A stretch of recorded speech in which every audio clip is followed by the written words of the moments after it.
de la cruz que llama a Cristo ven, voz tierna compasiva a Cristo ven. Hoy es el tiempo acepto, hoy salvará. El Señor sea con vosotros. Soy el pastor David Warner de la Iglesia Luterana Española y es mi privilegio proveeros las lecturas y el sermón para el cuarto domingo en la Cuaresma Laetare.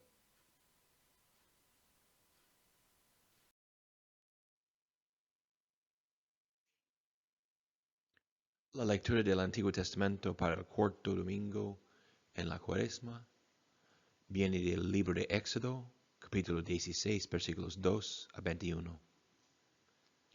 Y toda la congregación de los hijos de Israel murmuró contra Moisés y Aarón en el desierto. Y les decían los hijos de Israel: Ojalá hubiéramos muerto por mano de Jehová en la tierra de Egipto, cuando nos sentábamos en las ollas de carne, cuando comíamos pan hasta saciarnos. Pues nos habéis sacado a este desierto para matar de hambre a toda esta multitud. Y Jehová dijo a Moisés: He aquí, yo os haré llover pan del cielo, y el pueblo saldrá y recogerá diariamente la porción de un día, para que yo lo pruebe si anda en mi ley o no. Mas en el sexto día prepararán para guardar el doble de lo que suelen recoger cada día.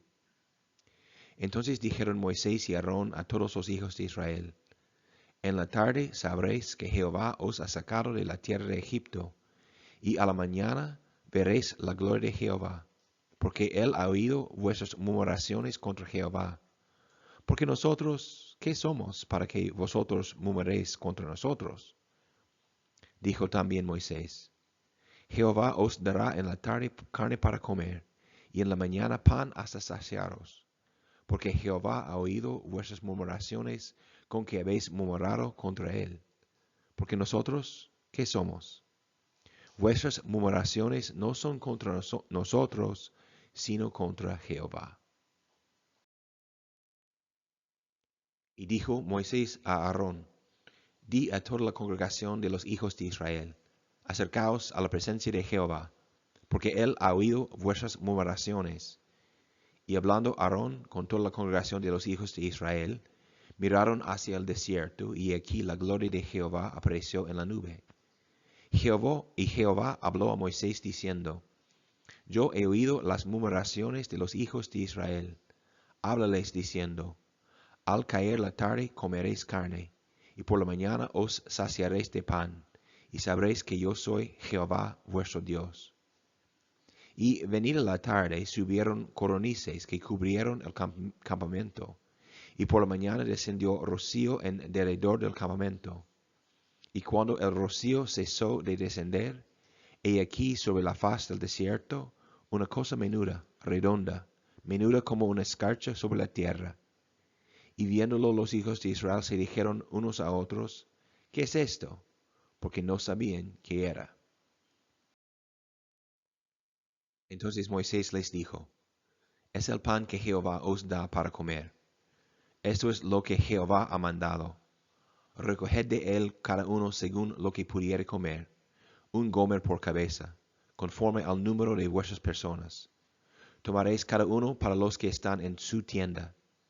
Y los hijos de Israel lo hicieron así, y recogieron unos más, otros menos, y lo medían por gomer. Y no sobró al que había recogido mucho, ni faltó al que había recogido poco. Cada uno recogió conforme a lo que había de comer.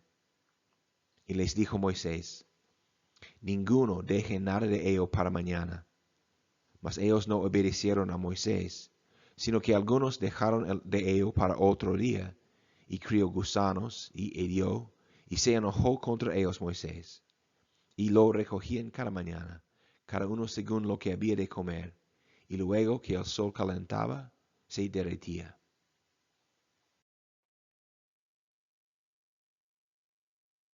El Santo Evangelio según San Juan, capítulo 6, versículos 1 a 15.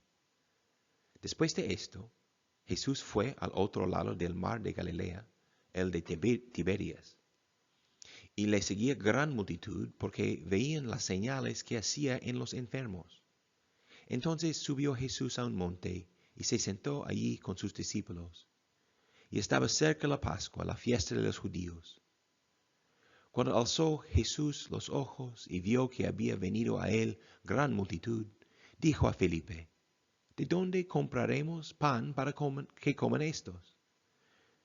Pero esto decía para probarle, porque él sabía lo que había de hacer. Felipe le respondió: 200 denarios de pan no bastarían para que cada uno de ellos tomase un poco. Uno de sus discípulos, Andrés, hermano de Simón Pedro, le dijo: Aquí está un muchacho que tiene 5 panes de cebada y 2 pececillos. Mas, ¿qué es esto para tantos? Entonces Jesús dijo: Haced a recostar la gente. Y había mucha hierba en aquel lugar, y se recostaron como en número de 5,000 varones. Y tomó Jesús aquellos panes, y habiendo dado gracias, los repartió entre los discípulos, y los discípulos entre los que estaban recostados, asimismo de los peces, cuanto querían.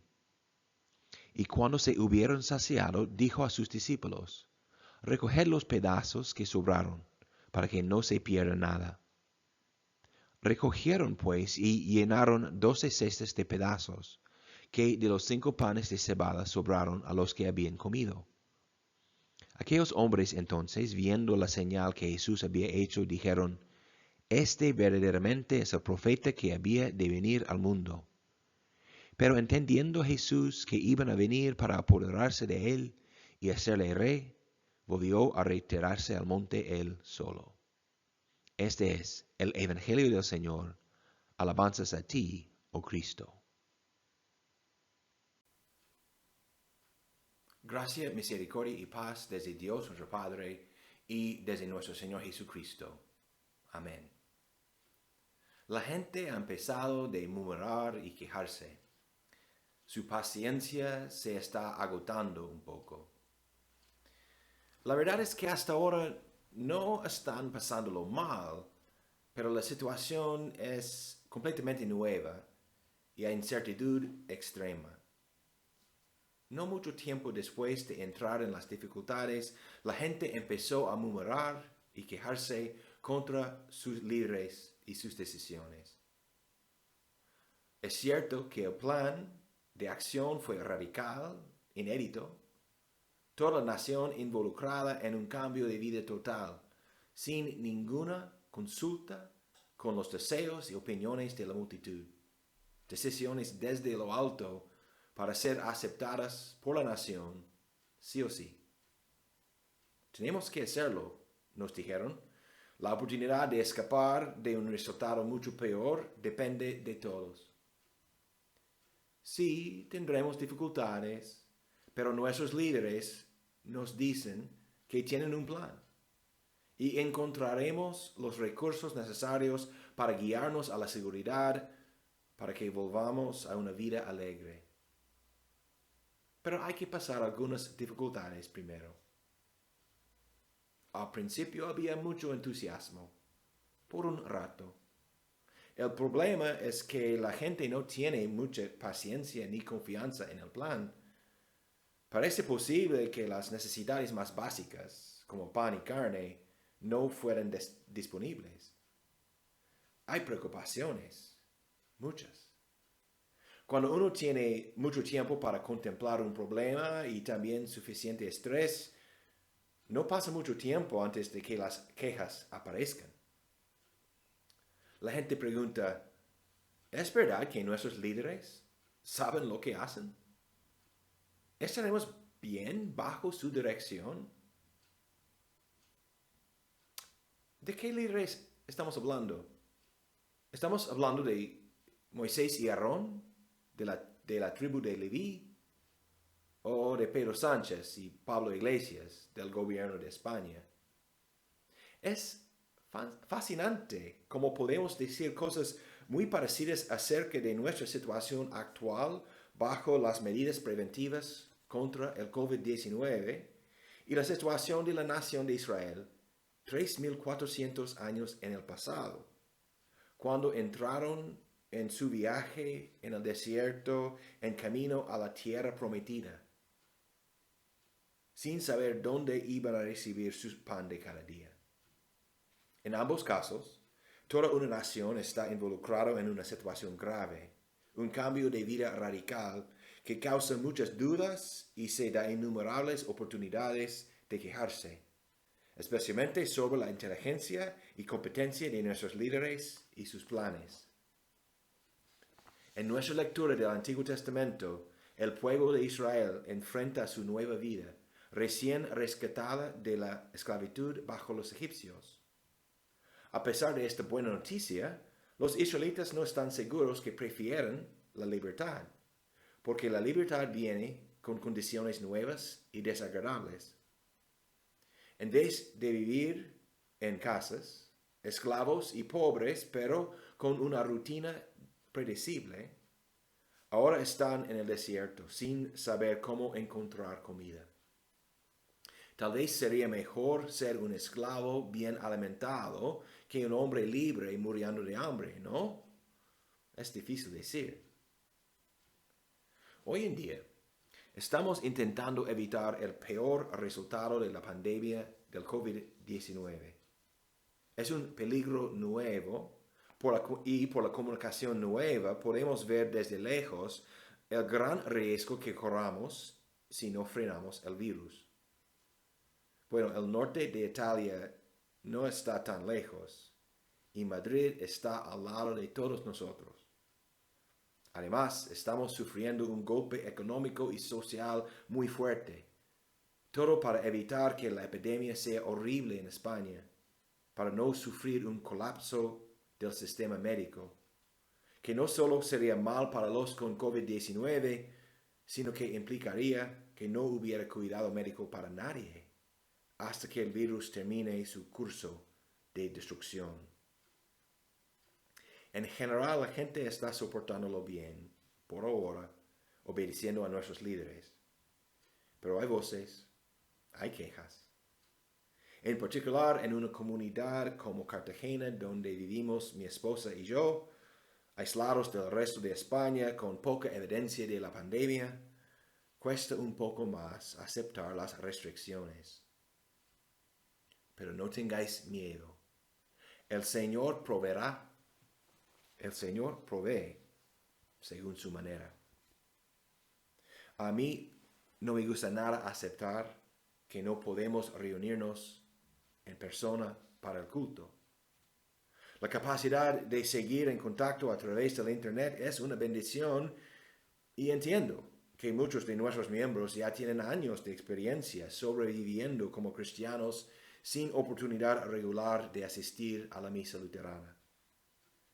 Muchos de vosotros sois expertos en aguantar el hecho que faltamos de la oportunidad suficiente de comer y beber el Evangelio del cuerpo y la sangre, dado y derramado para nuestra salvación. Hemos llegado a ser convencidos que la confesión luterana es la confesión fiel y que lo más importante en esta vida terrenal es ser unido con la predicación y la práctica verdaderamente bíblica, evangélica y cristiana. Pero la convicción cristiana viene con un coste. El coste de ser luterano, en nuestro caso en España, por ahora incluye el coste de no poder reunirnos en persona con la frecuencia que queremos y debemos. Pero el Señor provee, como hizo en el desierto, dando el maná y las codornices. Aunque el Señor se preocupa por nuestros cuerpos al igual que por nuestras almas, la importancia y valor real de este milagro diario que Dios obraba día tras día para Israel no fue los estómagos llenos. Más bien, la importancia real fue enseñar y proclamar a Israel que el Señor es la fuente de todo bien, la única fuente de vida, y que nuestra necesidad número 1 es estar en buena relación con Él. El conseguir de este bendecido situación requiere una comida y una medicina diferentes de las que esperamos. Morir de hambre en el desierto sería horrible. Y el coronavirus es un peligro real y temeroso. Pero peor, mucho peor, según Dios, es el virus del pecado. Hambrunas y enfermedades son consecuencias del pecado en el mundo, contra que podemos luchar para superarlas. Peor es morir eternamente por causa de la hambruna del amor de Dios. Entonces los gruñidos de nuestros estómagos y un virus que puede invadir nuestros pulmones deberían ser más que peligros que nos llaman a la solidaridad. También nos llaman al arrepentimiento y a la fe, que confía que el Señor es bondadoso y sabe mejor que nosotros lo que necesitamos. Encontraremos tratamientos y vacunas contra el COVID-19. La población del mundo entero corre un riesgo del coronavirus ahora y por los meses que vienen. Y esta pandemia va a causar muchos daños a la economía y a personas. Señor, ten piedad. Pero la humanidad sobrevivirá porque la mayoría puede derrotar este virus. El pecado no es algo que podemos conquistar. Tampoco es un riesgo que solo toca a unos y no a otros. Todos somos iguales, todos somos infectados sin inmunidad a la pecaminosidad. Pero en el mundo de hoy es cada vez más común y popular negar que el pecado y el mal sean reales. Celebramos lo que debe darnos vergüenza y atacamos las virtudes que hasta anteayer eran la base de nuestra cultura y sociedad. Hoy estamos enfocados en el coronavirus y eso es correcto. Pero después de esta crisis, la crisis desconocida y negada, la crisis del pecado, que nos hace esclavos al mal y nos condena al sufrimiento eterno, seguirá siendo el mayor problema para todos, incluso si no lo admitimos. Moisés y Aarón fueron los ministros usados por el Señor para rescatar a Israel, para liberarla de la esclavitud en Egipto. Hoy estamos orando que las decisiones de nuestros líderes nos ayuden a superar la pandemia actual. Pero nuestra realidad como miembros del cuerpo de Cristo es que ya somos libres, ya tenemos vida eterna. Aunque todavía podemos sufrir hambre o un virus virulento, no tenemos que temer a nada, porque nuestra libertad y gloria eterna ya son garantizadas. Esto es el significado de dos otros episodios en los cuales el pan tenía una posición central en la obra del Señor. Dos episodios cuando el Señor mismo ministró a su gente, a su pueblo, con un suministro de pan inagotable. Primero para los oyentes, siguiendo a Jesús en el otro lado del mar de Galilea, y luego en el aposento alto, en la noche en que Él fue entregado. En su famosa última cena, Jesús reveló la unión entre el pan material y el pan del cielo. La unión donde se encuentra el fruto de su sacrificio, de su propia vida para darnos el rescate y la libertad eterna. En la alimentación de los 5,000, Jesús estaba revelando la conexión entre el milagro del pan, del maná, y su propio ministerio. Además, reveló su poder divino y, por tanto, su identidad. No lo hizo para meramente llenar estómagos, sino para enseñarnos y prepararnos para la mejor cena de todas las cenas, la cena de la inmortalidad, donde comemos del banquete de perdón y vida nueva. Es decir, la verdadera cena de la libertad ganada por Jesús en su cruz. Tomad, comed, y os haré verdaderamente libres. Esto es la promesa de Cristo para cada uno de vosotros. Hemos que aprender con los israelitas que la libertad cristiana no es ser libre para hacer cualquier cosa. La libertad verdadera significa escapar de la esclavitud al mal, al pecado y la muerte, para volver a la dependencia diaria de la bondad del Señor. Hay que aprender a confiar en el Señor y los medios que Él ha elegido para mantenernos en la fe. Para Israel, el maná de cada amanecer. Para nosotros, el Evangelio en palabra y sacramentos.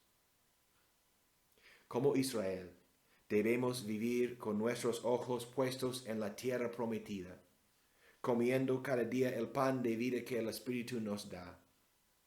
Viviendo así en la libertad de la fe, también seremos mejor preparados para amar a nuestros prójimos y compartir las buenas nuevas que nos ha salvado a nosotros. Estamos enfrentando días verdaderamente confusos y peligrosos, pero podemos pasarlos sin miedo y con amor y paciencia, porque el mismo Señor que dio el maná y los codornices a Israel y alimentó a los 5,000, también nos está vigilando y cuidando. Tenemos muchas ganas de volver a la mesa del Señor y recibir su cuerpo y sangre. Lo haremos tan pronto posible. Pero no estamos solos. Como cristianos nunca estamos solos. Ni aun los hermanos o hermanas que viven a solas durante la cuarentena están realmente solas. Porque Cristo nos ha dado su Espíritu, su palabra y su promesa. Él estará con nosotros hasta el fin del mundo y luego en el reino que no tendrá fin. Esta promesa es el pan de vida y la verdadera libertad. Que el Señor nos ayude a vivir confiados en su bondad, providencia y amor, que son inagotables en Cristo Jesús. Amén.